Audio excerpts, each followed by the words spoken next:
الحمد لله رب العالمين ثم الصلاة والسلام على أشرف الأنبياء والمرسلين نبينا محمد صلى الله عليه وسلم وعلى آله وصحبه أجمعين. Nous voilà, Inch'Allah, sur la continuité de la lecture et de la traduction du document de notre livre Al-Wajiz, le résumé fi aqidati salaf as-salih, le résumé en ce qui concerne la croyance des salaf as-salih, c'est-à-dire de nos prédécesseurs, les pieux. En commençant par le messager d'Allah sallallahu alayhi wa sallam jusqu'au meilleur des générations. Comme l'a dit le messager sallallahu alayhi wa sallam, khayrun nas qarni, les meilleurs des gens, c'est les gens de mon époque. ثم الذين يلونهم, et ensuite ceux qui ont suivi, ثم الذين يلونهم, ensuite ceux qui ont suivi. Donc c'est eux les salafs, les meilleurs des gens, les modèles à suivre dans l'islam, dans les principes islamiques, que ce soit dans le dogme, que ce soit dans la croyance, la manière d'adorer dans l'adoration, et dans tout ce qui est islamiquement parlant, et même en dehors. C'est eux les salaf as-salih, c'est eux ahlus sunnati wal jama'a, les gens de la sunna et du consensus, et du groupe, pardon. Et nous qui venons après eux, nous faisons l'effort de les suivre. Nous faisons l'effort de les suivre, nous les suivons dans leurs pas, nous suivons leurs pas. Nous ne disons pas uniquement que nous suivons le Coran et la Sunna. Nous ne disons pas uniquement que nous sommes des suiveurs du Coran et de la Sunna. Mais nous ajoutons à cela que nous suivons le Coran et la Sunna. Comment est-ce qu'ils l'ont compris, eux?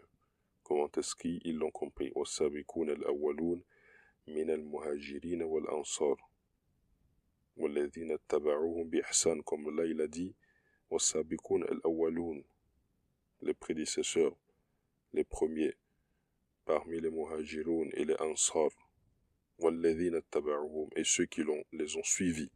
Donc nous comptions être parmi ceux-là, ceux qui les ont suivis. Radiyallahu anhum wa radu anhu. Allah, il a mis son acceptation sur ce genre de personnes-là. Il n'y a pas autre personne qu'Allah il a validé, si ce n'est ceux-là, c'est-à-dire les prédécesseurs, les premiers, et ceux qui les ont suivis.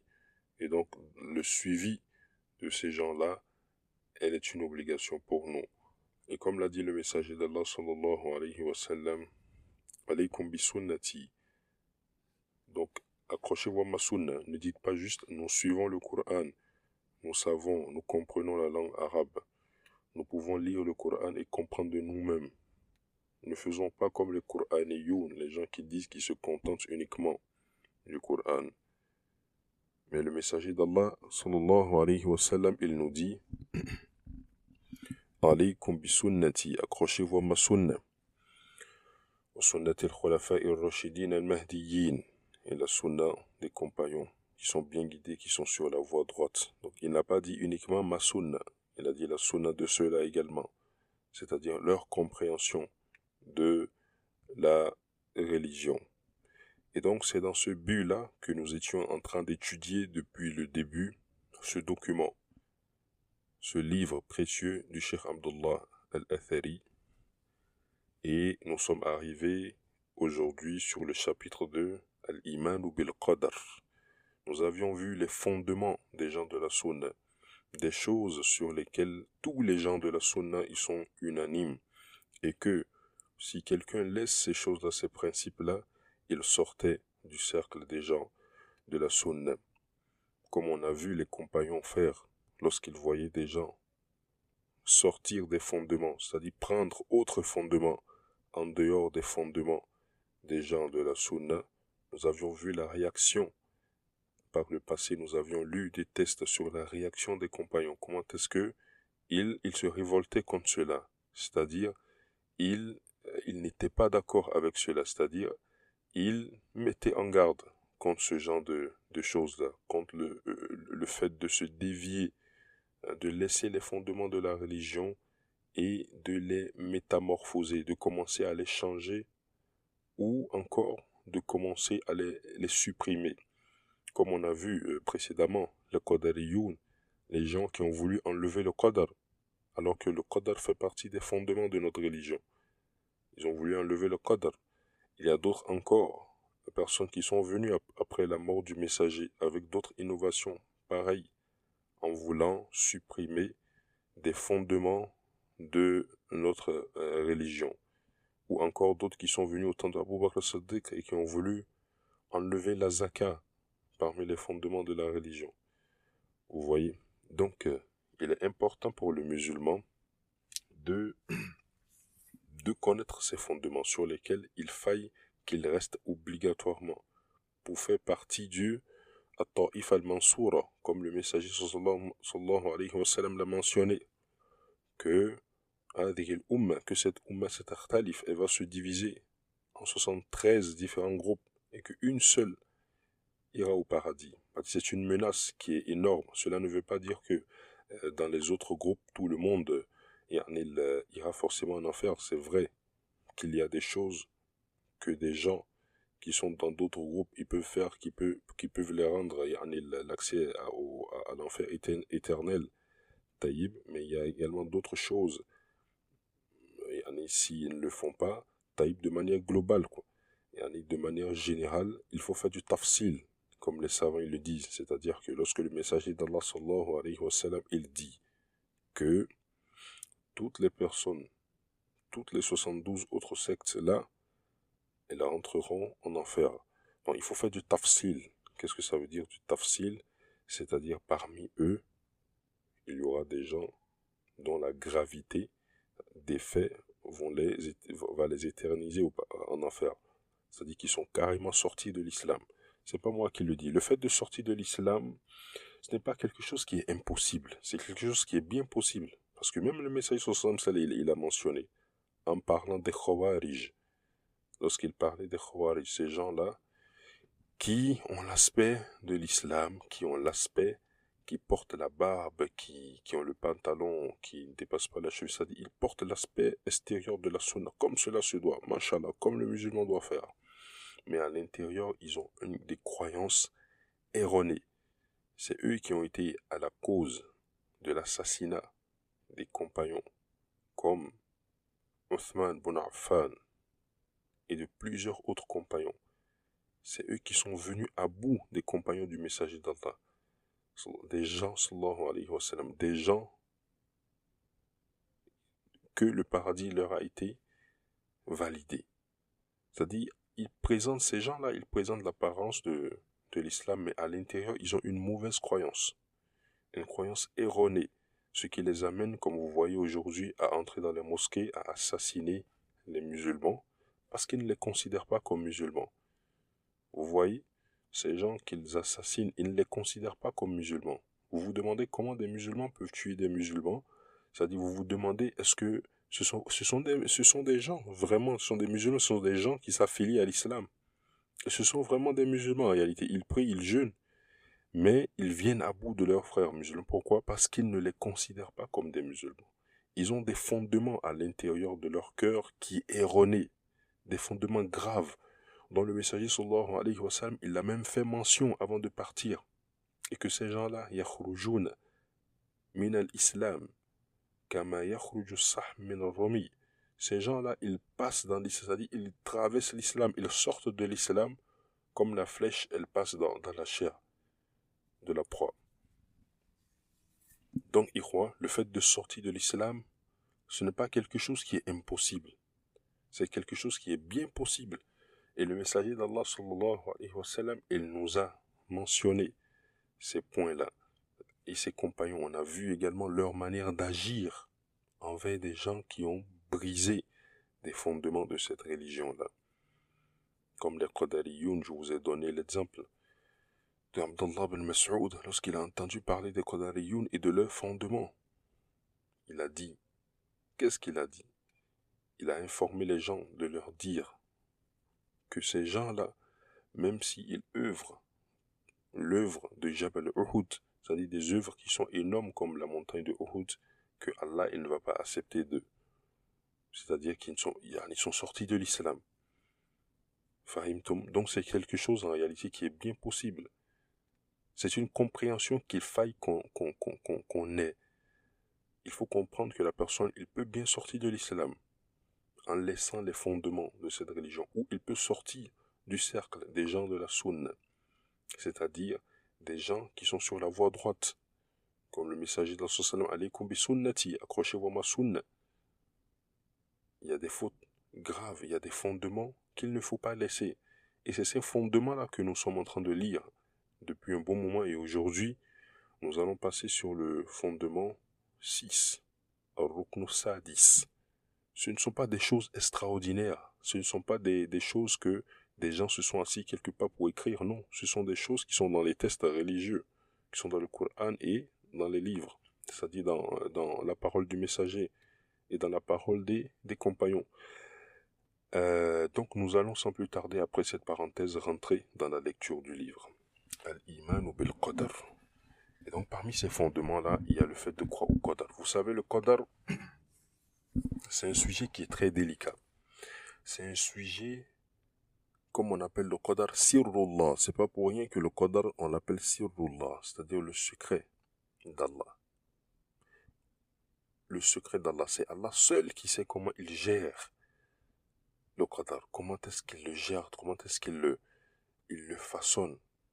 C'est Allah seul qui sait. C'est-à-dire en fonction de sa sagesse et de sa connaissance. Allah seul qui sait comment il le gère.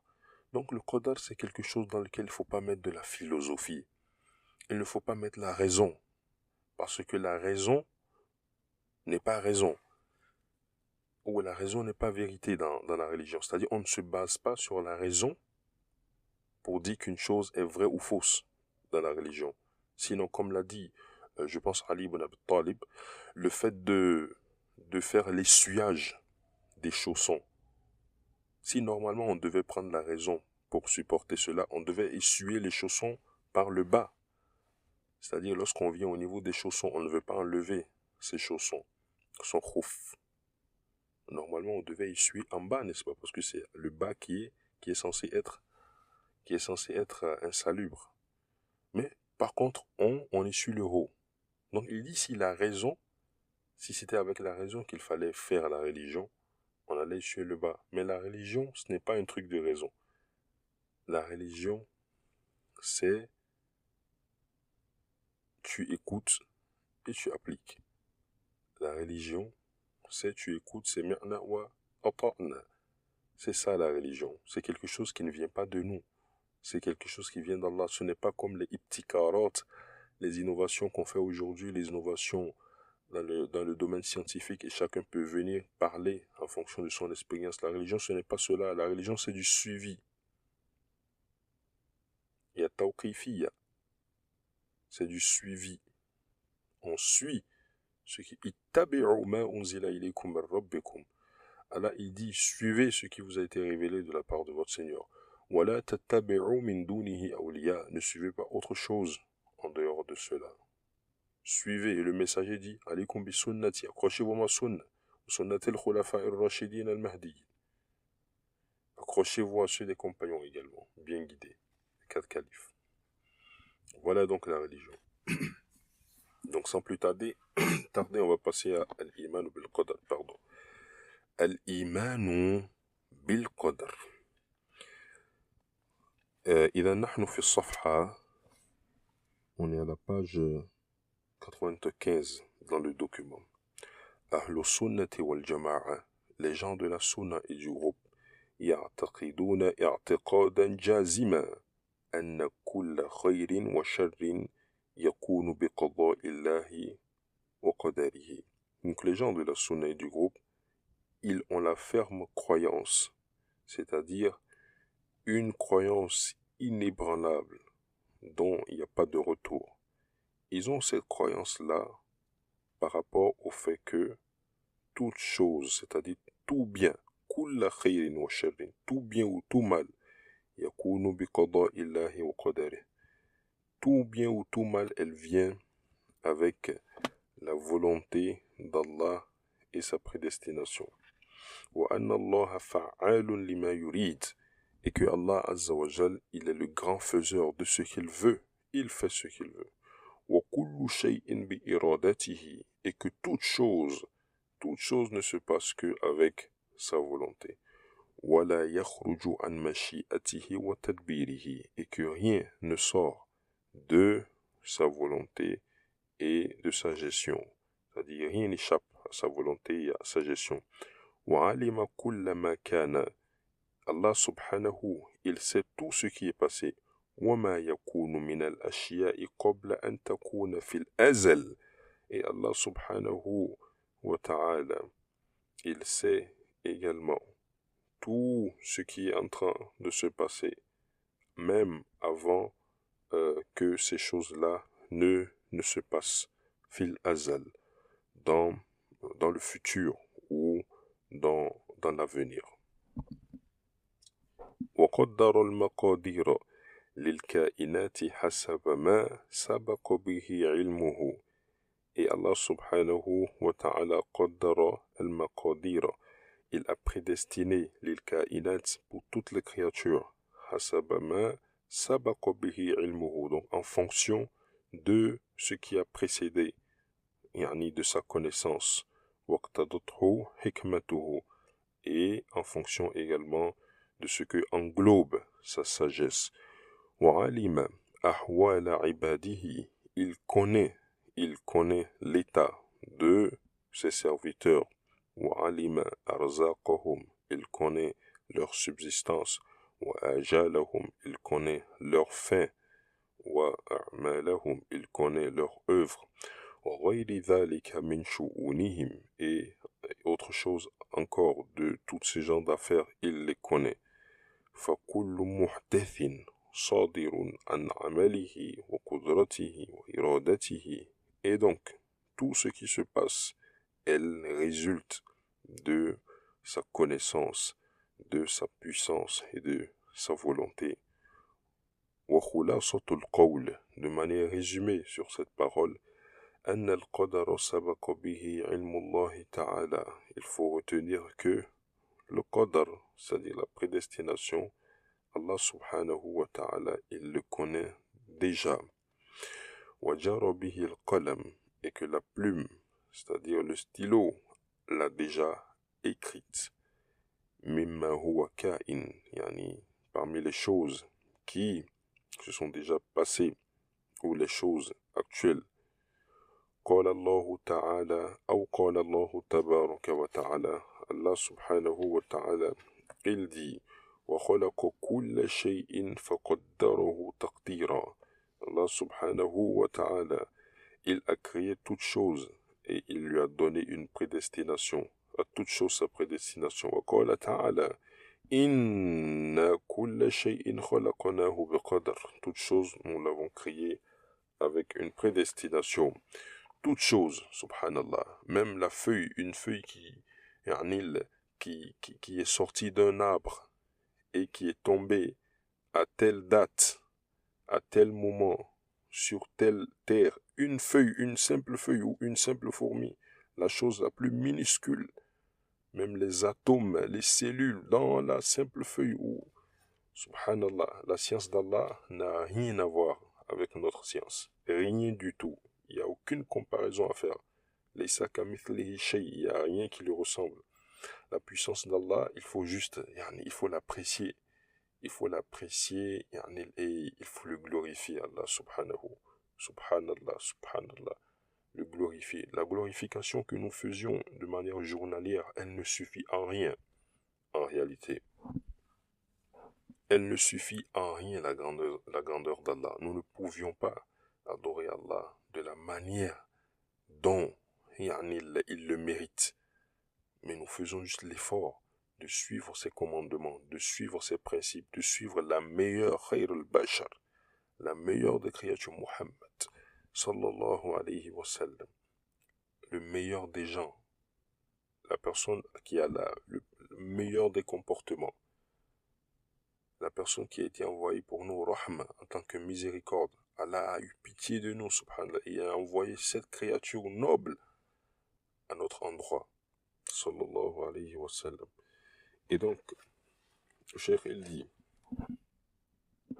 وقال تعالى, Allah subhanahu wa ta'ala, il dit, Sunnatullahi fil ladhina khalaw min qabl, et telle est la manière de faire d'Allah subhanahu wa ta'ala à propos de ceux qui nous ont précédés.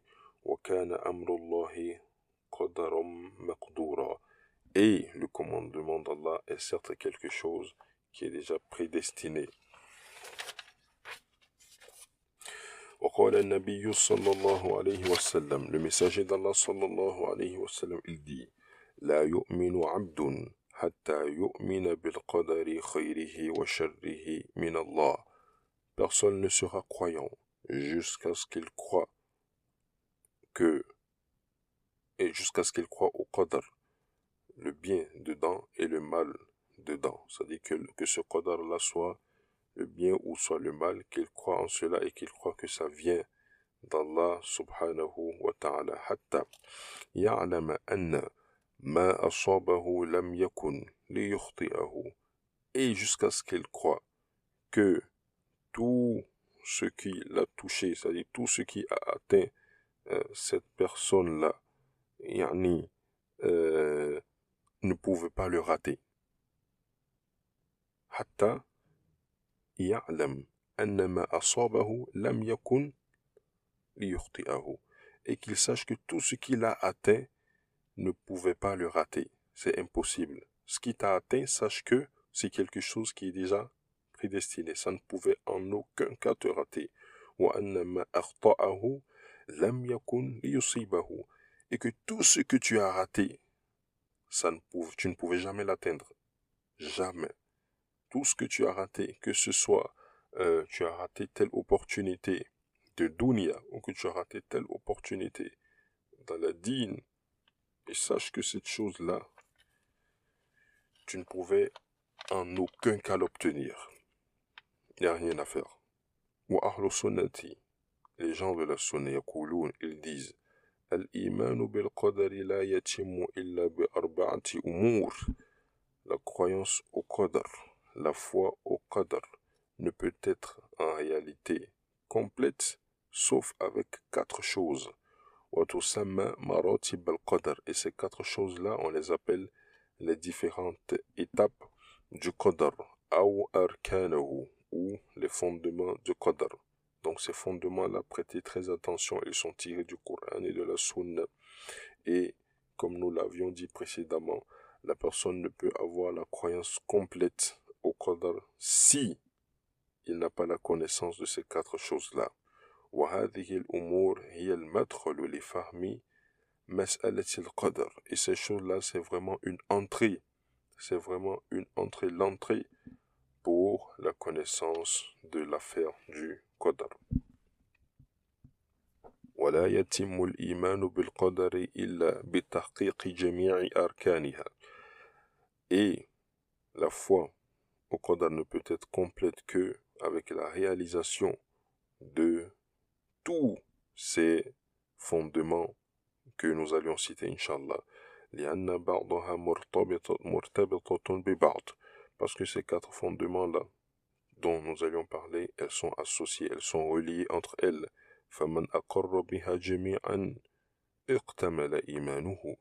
Et celui qui va les concrétiser, ces 4-là, celui qui va les concrétiser en réalité, cette personne-là, elle aura complété sa foi au qadar. ومن اقتصر واحدا منها أو أنكره فقد اختل إيمانه بالقدر. Et la personne qui va diminuer, c'est-à-dire qui ne va pas prendre en considération un seul de ces fondements-là, ou qui va les nier, cette personne-là, elle aura par conséquent un manquement dans sa foi au qadar. Al-martabatul oula, la première étape. Donc rappelez-vous, on est en train de parler du qadar, et on est en train de vouloir citer ici les différentes étapes du qadar. Al-martabatul oula, la première étape. Al-ilmu, c'est la connaissance. Al-imanu bi anna Allah ta'ala alimun bi kulli ma kan. La connaissance ici, c'est de savoir, c'est d'avoir la foi du fait qu'Allah subhanahu wa ta'ala alimun bi kulli shay'in, qu'il est connaisseur de toutes choses. Qu'il est connaisseur de toutes choses. Imaginez-vous un peu, Ikhwa. C'est-à-dire, essayez de méditer cette parole. Allah, il est connaisseur, même si on l'entend déjà et qu'on le répète souvent.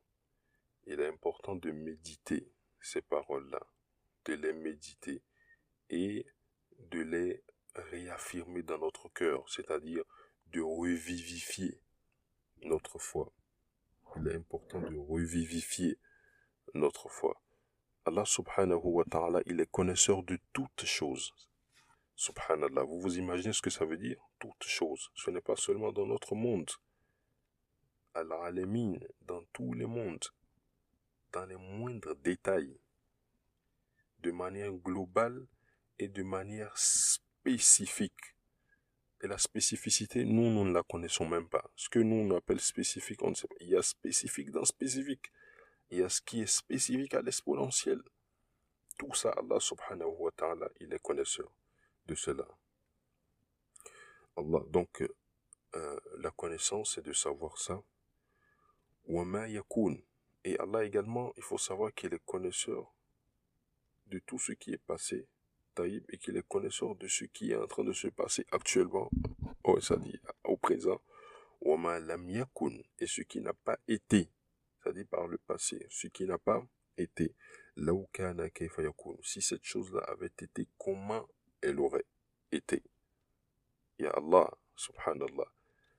Allah subhanahu, il connaît ce qui est passé, il connaît ce qui est en train de se passer actuellement, il connaît ce qui va se passer, et également ce qui ne s'est pas passé derrière. Si elle avait été, comment est-ce qu'elle aurait été? Allahu Akbar. Jumlatan wa tafsilan. Allah, il les connaît de manière globale et de manière spécifique. Et de manière détaillée. Parce qu'il y a des gens. Pourquoi tout ça c'est important de les rappeler? Parce qu'il y a des gens, comme on l'a dit précédemment, les Qadariyoun ou encore les Jabariyoun. Ce sont des gens qui ont des problèmes au niveau du Qadar. Al-Qadariyoun al-Takfiriya wa al-Jabariyoun. Ce sont des gens qui ont des problèmes au niveau, de Qadar.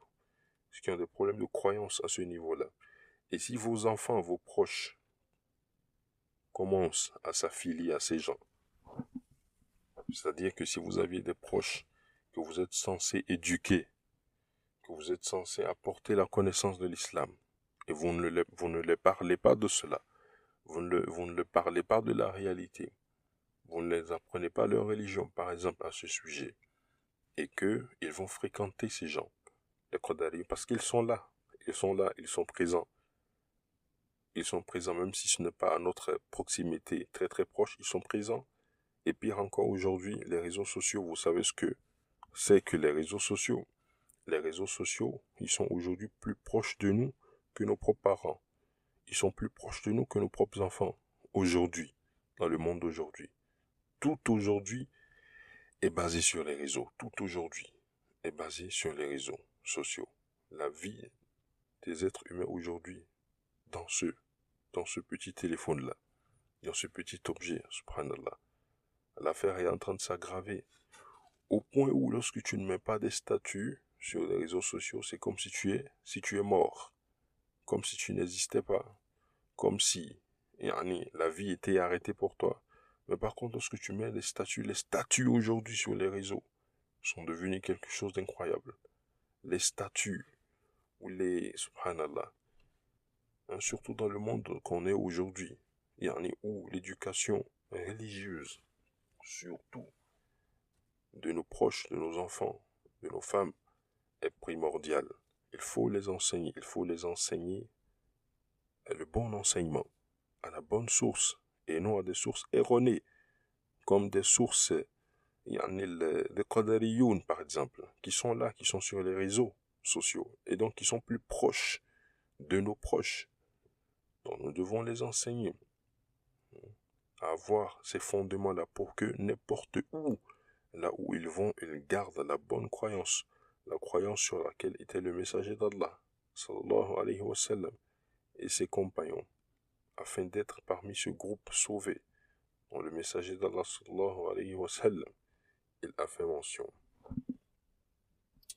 Et donc on disait qu'il y a des groupes de gens, comme j'oublie, il y a une personnalité linguistique qu'on appelle, je pense, Ibn Sina ou Ibn Sida, entre les deux, Ibn Sida, afwan, qui est un linguistique, c'est-à-dire un ancien parmi les gens de la langue arabe, c'est-à-dire des connaisseurs de la langue arabe, et qui s'est cru permis de rentrer dans les sujets de fondement de la religion, juste parce qu'il comprenait l'arabe. Alors que les compagnons d'Allah, les compagnons du messager d'Allah, afwan, sallallahu alayhi wa sallam, ils étaient les meilleurs des gens dans la compréhension de la langue arabe. Ça, il n'y a pas de doute par rapport à ça. C'était des gens qui étaient extrêmement forts dans la langue arabe et qui n'avaient même pas besoin de documents pour apprendre la langue. La langue arabe, elle était naturelle. C'est un fatra à leur niveau. Eux, ils n'apprenaient pas les règles de grammaire ou pas, ou autre chose. Ils sont nés avec des gens qui ne faisaient aucune erreur et qui ont une expression démentielle en matière de mots, qui ont un vocabulaire incroyable, dont nous ne pourrions jamais atteindre l'égalité. Ces gens-là, lorsque les versets descendaient, ils demandaient aux messagers comment est-ce qu'on devait comprendre ces versets, alors qu'ils étaient linguistiques. Et le messager leur expliquait le verset. Il ne faut pas le comprendre comme ça. Voilà comment est-ce qu'il faut le comprendre. Voilà, c'est ceux-là les messagers.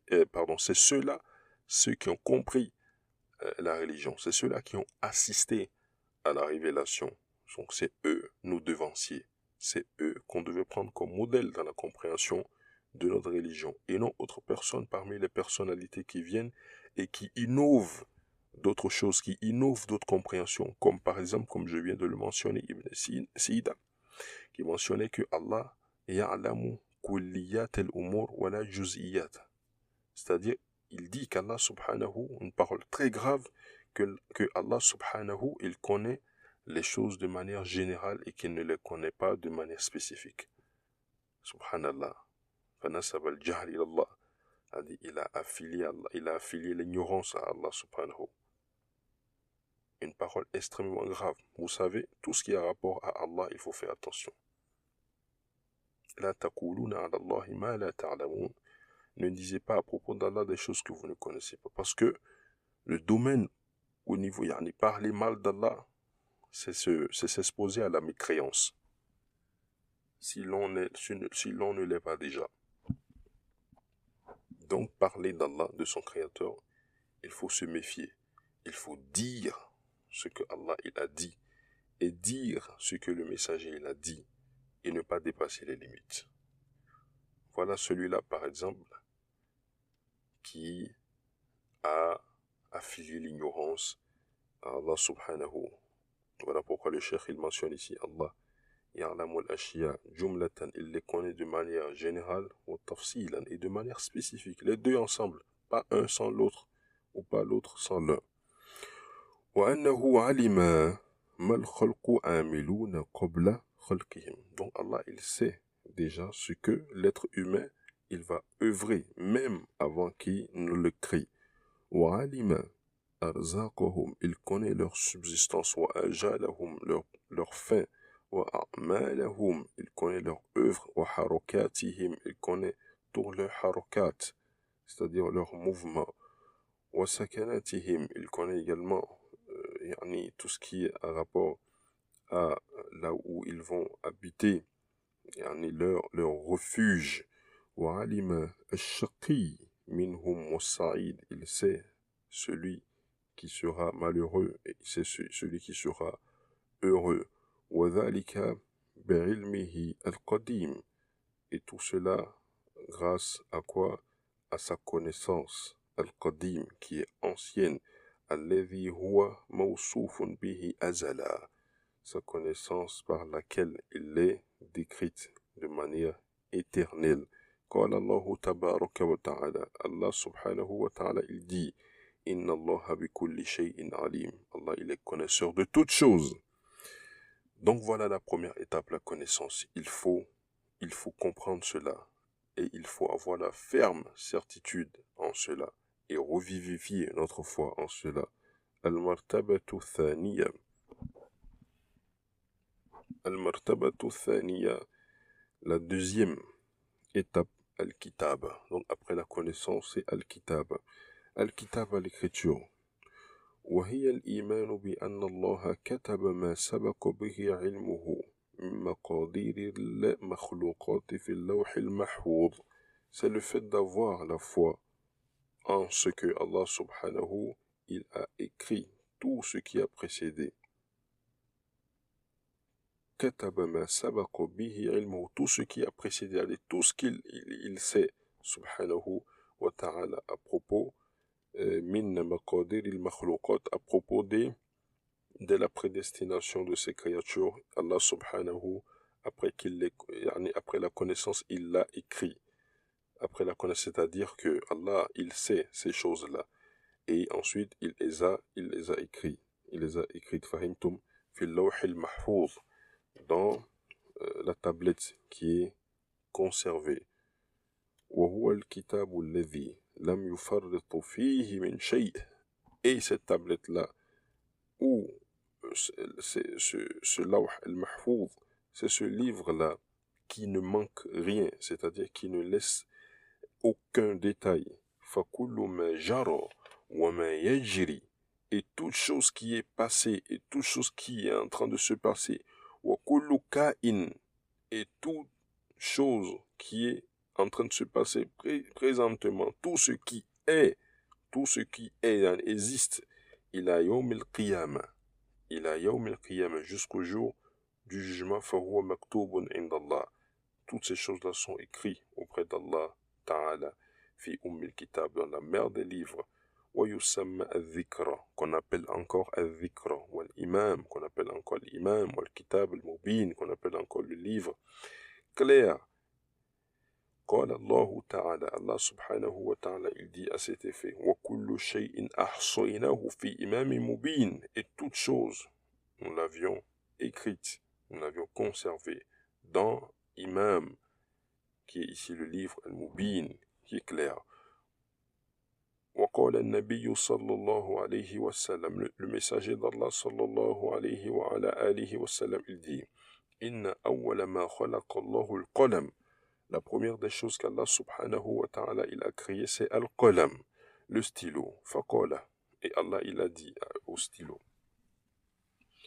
Donc lorsqu'on vous demande c'est quoi la première créature d'Allah, enseignez cela à vos enfants, enseignez cela à vos proches, afin d'enraciner dans leur cœur la croyance au Qadar.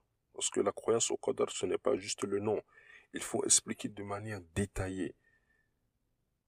Parce que cette explication de manière détaillée, elle va permettre d'enraciner davantage la foi au Qadar, ou les différentes foi dans les cœurs.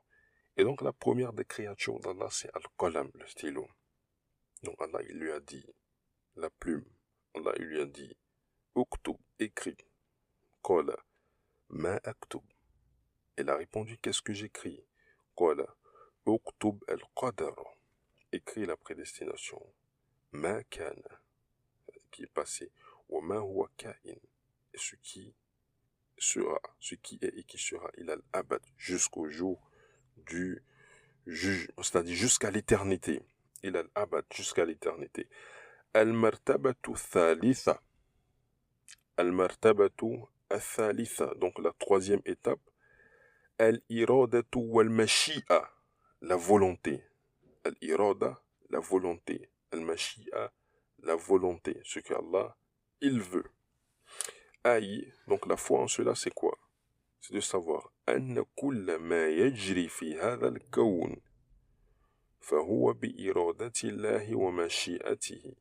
Il faut savoir que tout ce qui se passe dans notre existence, dans notre monde, tout ce qui se passe de manière générale, que ce soit dans tous les mondes, فهو بإرادة الله. Il faut savoir que ces choses-là, c'est avec la volonté d'Allah wa mashi'atihi da'ira bayna ar-rahmati wal hikma, que ces choses-là en réalité elles sont issues de la volonté d'Allah subhanahu wa ta'ala, sa volonté qui prend en compte sa rahma, sa miséricorde, et sa hikma et sa sagesse, et sa volonté,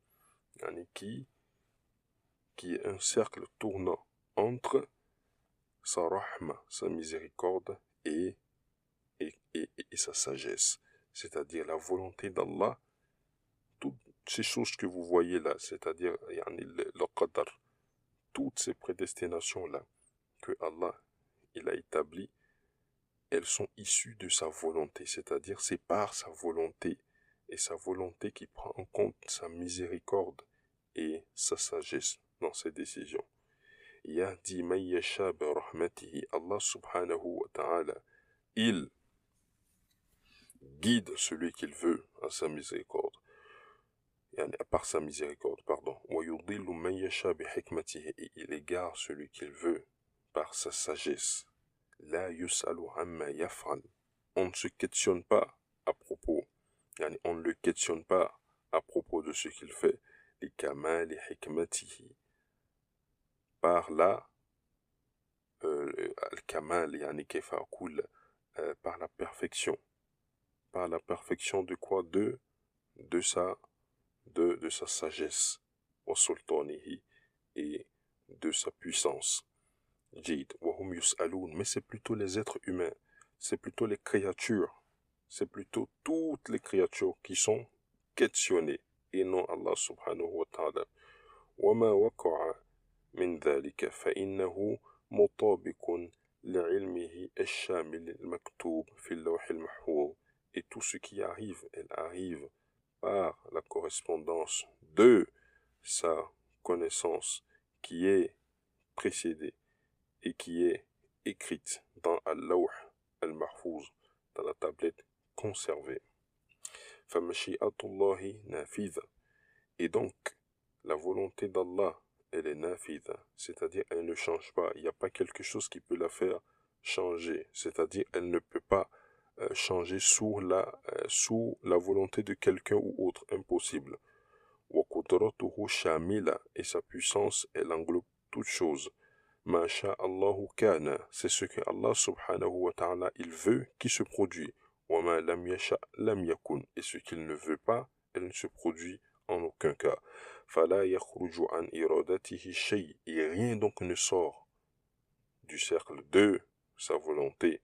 قال الله تبارك وتعالى, Allah subhanahu wa ta'ala il dit, وما تشاءون إلا أن يشاء الله رب العالمين. Vous ne pouvez pas vouloir sans que Allah subhanahu wa ta'ala, lui, il l'ait voulu d'abord. Rabbul Alamin, le Seigneur des mondes. وقال النبي صلى الله عليه وسلم, le messager d'Allah صلى الله عليه وسلم, il a dit, إن قلوب بني آدم كلها بين إصبعين. Certes, les cœurs des fils d'Adam, c'est-à-dire d'Adam, tous ces cœurs-là, elles sont entre deux doigts, subhanallah, d'Allah subhanahu wa ta'ala, min asabi'i, parmi ses doigts, min asabi'i ar-Rahman, parmi les doigts de Ar-Rahman. Tous les cœurs, subhanallah, de tous les êtres vivants, les fils d'Adam, ils sont entre deux de ses doigts. Subhanallah. Ka qalbin wahidin, comme un seul cœur. Yusarrifuhu haythu yasha. Allah subhanahu wa ta'ala, il les tourne, c'est-à-dire il les tourne comme il veut, subhanahu wa ta'ala. Il les tourne, il les modifie comme il veut. C'est pour ça qu'il faut invoquer Allah. Il faut beaucoup invoquer Allah concernant cela, à propos de cela. Ya muqallib al-qulub, thabbit qalbi ala dinik. Ya musarrif al-qulub, toi qui changes les cœurs, l'état des cœurs. Sarrif qulubana ala ta'atik, tourne notre cœur sur ton obéissance. Donc, ikhwa, ne pas s'égosiller et dire moi je suis sur la bonne croyance ou moi je suis sur la voie droite, ne pas s'égosiller, dire que je suis sur la voie droite donc je n'ai plus besoin de rien, je n'ai plus besoin d'évoquer, je suis sûr à 100% que ça va aller. Non, pas du tout, faut pas s'appuyer sur ses lauriers. Il faut continuer d'évoquer Allah, il faut remercier Allah pour ses biens, pour ses grâces, le remercier pour la guidance par rapport à d'autres personnes, demander la guidance pour autres personnes et demander la guidance pour soi-même. Et c'est pour ça, dans chaque salawat, cela est conforme à ce que nous disions dans chaque salawat, dans chaque prière. Iyyaka na'budu wa iyyaka nasta'in. Ihdina as-sirata al-mustaqim. Guide-nous sur le droit chemin. Ihdina as-sirata al-mustaqim. Tout le temps. Voilà pourquoi le cheikh Salih ibn Fawzan, je me rappelle, surtout le cheikh Fawzan, le cheikh Ibn Baz, je ne me rappelle plus, celui qui a mentionné cette parole, qu'il y a des gens, lorsqu'on les dit qu'Allah il te guide, ils se mettent en colère. Ils se mettent en colère, mais ça ne devait pas être le cas. Parce que même si tu es sur la voie droite, tu es confiant du fait que tu suis la parole d'Allah et celui de son messager, et qu'on te demande qu'Allah il te guide, dis Amin, ne t'égosille pas, parce que tu as besoin de guidance. Tu as besoin d'être guidé. Tout le temps, tu as besoin de guidance. Si Allah subhanahu wa ta'ala, il te lâche un seul moment, c'est-à-dire il détourne ton cœur sur autre chose, rien ne va empêcher cela. Rien ne va empêcher cela. C'est pour ça qu'il faut demander la guidance en tout temps. La guidance dans toute chose. La guidance pour éviter les péchés, parce qu'il n'y a pas d'être humain qui ne pêche pas. Tu as besoin de guidance pour éviter les péchés, te rapprocher d'Allah subhanahu, délaisser les mauvaises choses. Tu as besoin de guidance pour avoir une bonne croyance, d'être sur la voie du messager sallallahu alayhi wa sallam et celui de son compagnon, si tu ne l'es pas. Tu as besoin de guidance, donc tu as besoin de connaissance. Donc il faut continuer à demander à Allah et ne pas s'affaisser sur ses lauriers. Al-martabatu rabi'a, la quatrième étape, al-khalqu, donc la création. وهي الإيمان بأن الله خالق كل شيء. Donc c'est le fait de croire, d'avoir la croyance, d'avoir la foi qu'Allah subhanahu, il est le créateur de toutes choses. La khaliq ghayruhu wa la rabba siwa. Il n'y a pas de créateur en dehors de lui, il n'y a pas de seigneur semblable à lui. Wa anna kulla ma siwahu makhluq. Et que toute chose, imaginez-vous, toute chose en dehors d'Allah, elle est créature. وهو خالق كل عامل وعمله. Il est le créateur de tout œuvreur et de son œuvre. وكل متحرك وحركته. Il est le créateur de toute action, de tout mouvement et de celui qui fait le mouvement. وأن كل من سوى الله تعالى مخلوق موجد من العدم. Et que toute chose en dehors d'Allah, il est créature. Il est une créature qui a été créée, c'est-à-dire qui a été établie à partir du néant. Ka'inun ba'da allam yakun. Et qui est après qu'il n'ait été rien. Fala yaqa'u fi hadha al-kawn shay'un illa huwa bi khalqihi subhanahu wa ta'ala. Il n'y a rien du tout qui vient dans ce monde-là sans que cette chose-là n'est une créature d'Allah subhanahu wa ta'ala. Wa qala tabaraka wa ta'ala. Allah tabaraka wa ta'ala, il dit wa khalaqa kulli shay'in faqaddarahu taqdira. Il a créé toute chose et il a donné à toute chose une prédestination. Wa anna Allah ta'ala huwa al-khaliqu al-mufarridu bil-khalqi wal-ijadi. Il faut savoir qu'Allah subhanahu, il faut avoir la croyance en cela, qu'Allah, il est le créateur. El-Mufarrid bil-Khalq. Et il est unifié dans ça, c'est-à-dire dans la création. El-Mutafarrid bil-Khalq. Il est unique dans cela. فهو خالق كل شيء بلا استثناء. Il est le créateur de toutes choses sans distinction. ولا خالق غيره. Il n'y a aucun créateur à part lui. ولا رب سواه. Il n'y a aucun seigneur semblable à lui. قال الله تعالى. Allah subhanahu wa ta'ala, il dit الله خالق كل شيء فهو على كل شيء وكيل. Allah, il est créateur de toutes choses. Il est garant de toutes choses. Ya ikhwa, cherchez parmi les gens qui adorent autre chose en dehors d'Allah.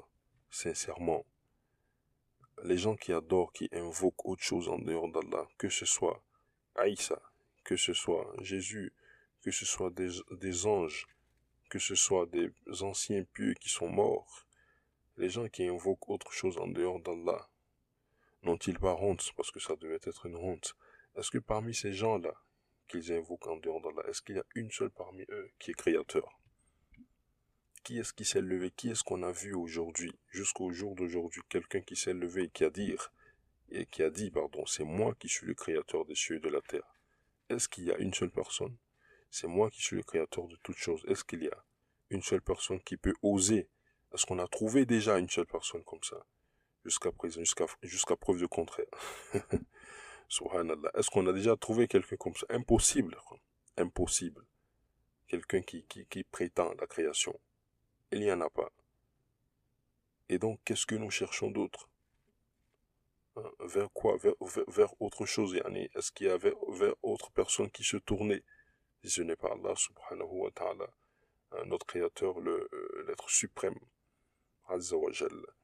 Donc tout cela, ce sont des preuves sur le fait que le fait d'adorer autre chose en dehors d'Allah n'est que stupidité et bassesse.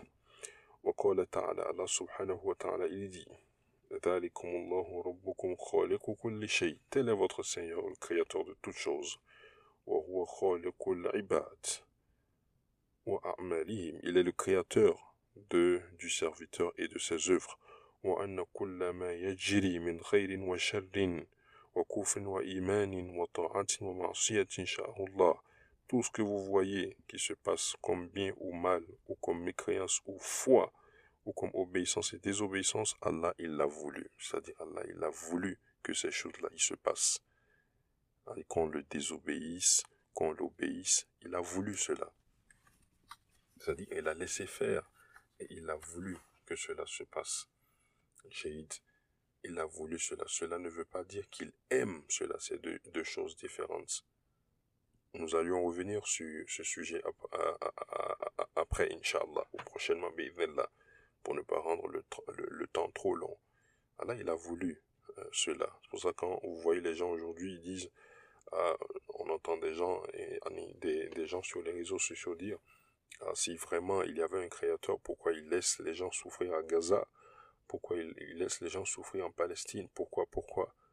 Allah subhanahu wa ta'ala fa'alun lima yurid. Il n'a rien, aucun compte à rendre à quiconque. Il fait ce qu'il veut. Une simple créature minable qui vient demander à Allah subhanahu pourquoi il ne vient pas, pourquoi il ne fait pas tel, pourquoi il ne fait pas tel. Pourquoi? Certes, Allah, il est bon. Certes, Allah, il est miséricordieux. Mais c'est également comme ça qu'Allah subhanahu, il éprouve ses serviteurs. Alladhi khalaqa as-sama, yani tabaraka alladhi biyadihi al-mulk wa huwa ala kulli shay'in qadir. Alladhi khalaqa al-mawta wal hayata liyabluwakum. Il a créé la vie et la mort liyabluwakum, pour vous prouver. Ayyukum, pour vous éprouver, pardon. Ayyukum ahsanu amala, qui parmi d'entre vous est le bon œuvreur. La vie d'ici-bas n'a aucune valeur devant Allah subhanahu wa ta'ala. Comme le messager l'a mentionné, sallallahu alayhi wa sallam, si elle avait le poids de l'aile d'une mouche, les mécréants n'allaient même pas trouver quoi boire, une goutte d'eau à boire. Mais dunya mata', wa mal hayatu dunya illa mata'ul gurur. Il n'a aucune valeur vis-à-vis d'Allah subhanahu wa ta'ala. La vraie vie, khayr wa abqa, celle qui est meilleure et qui est éternelle, c'est celle après la mort. Et c'est dans celle-là que la jouissance sera éternelle, sans injustice, sans souffrance. C'est là-bas la vraie vie, auprès de notre Seigneur, Azza wa Jal. Et donc, tout cela est voulu par Allah, que les gens désobéissent, que les gens fassent de l'obéissance. Allah, il a laissé faire. وَقَدَّرَهُ, il l'a prédestiné. وَخَلَقَهُ, il l'a créé. Comme on l'a vu précédemment, Allah alima hada, il sait cela. Al-ilm, la première étape, comme nous l'avions vu, la connaissance. Katabahu, il a écrit avec le qalam, c'est-à-dire par l'intermédiaire du qalam. Wa kadhalika sha'ahu, il l'a voulu, sa volonté. Khalaqahu, il a créé la chose. En réalité, il a créé cela. Qala Allahu ta'ala, Allah il dit وما كان لنفس أن تؤمن إلا بإذن الله. Il est impossible à une âme de croire sauf par la volonté d'Allah.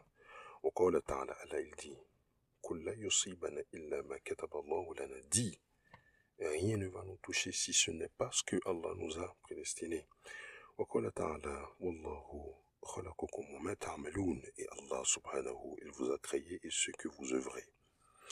Et voilà ce sur quoi nous allons nous arrêter aujourd'hui en ce qui concerne les différentes étapes du Qadar. Nous demandons à Allah subhanahu wa ta'ala de nous prémunir d'une foi solide et d'une guidance inébranlable et de nous rassembler avec les meilleurs, les pieux, les shuhada, les salihin, et avec le noble des messagers, la meilleure des créatures, Muhammad sallallahu alayhi wa sallam. اللهم صل على محمد وعلى آل محمد كما صليت على إبراهيم وعلى آل إبراهيم وبارك على محمد وعلى آل محمد كما باركت على إبراهيم وعلى آل إبراهيم إنك حميد مجيد. Nous allions continuer, Inch'Allah, prochainement, toujours dans la lecture du chapitre du Qadar, la fois prochaine, bi'idnillah. وصلى الله على نبينا محمد وآله وصحبه أجمعين. سبحانك اللهم وبحمدك أشهد أن لا إله إلا أنت أستغفرك وأتوب إليك.